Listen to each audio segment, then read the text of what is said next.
ठाणे ते बेलापूर औद्योगिक वसाहतीमध्ये भूखंड घोटाळा झाल्याचा आरोप करण्यात आलाय। पर्यावरणासाठी ठेवण्यात आलेल्या राखीव जागेचा वापर रहिवासी संकुलासाठी केल्याचा आरोप पर्यावरणप्रेमी आणि प्रकल्पग्रस्तांनी केलाय। यात एमआयडीसीच्या अधिकाऱ्यांचाही सहभाग असल्याचा दावा प्रकल्पग्रस्तांनी केलाय। प्रकल्पग्रस्तांच्या समस्यांकडे दुर्लक्ष केलं जात आहे, त्यांच्या समस्या सोडवण्यासाठी लाच मागितली जाते असा गंभीर आरोपही त्यांनी केलेला आहे। दरम्यान याबाबत एमआयडीसीकडे चौकशी केली असता प्रकल्पग्रस्तांच्या समस्यांबाबत पाठपुरावा सुरू असल्याची माहिती क्षेत्र व्यवस्थापक दीपा भिडे यांनी दिली आहे। भूखंड वाटप केलेले आहेत ते खाजगी भूखंड जे खरेदीदार आहेत, बिल्डर आहेत, त्यांनाच त्यांनी भूखंडाचं वाटप केलेलं आहे। प्रकल्पग्रस्तांचं आजपर्यंत कुठल्याही प्रकारचं पुनर्वसन त्यांनी केलेलं नाही।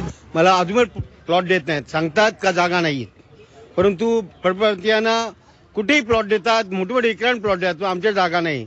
आणि बरेच वेळा ऑफिस गेले ते जागेवर नसतात आणि जागेवर असले सांगतात 10 लाख रुपये द्या आणि प्लॉट घेऊन जा। आणि रुमाने म्हणून कोण साहेब आहे तो 15 लाख मागतोय, आम्ही गरिबांना द्यायचे कुठून?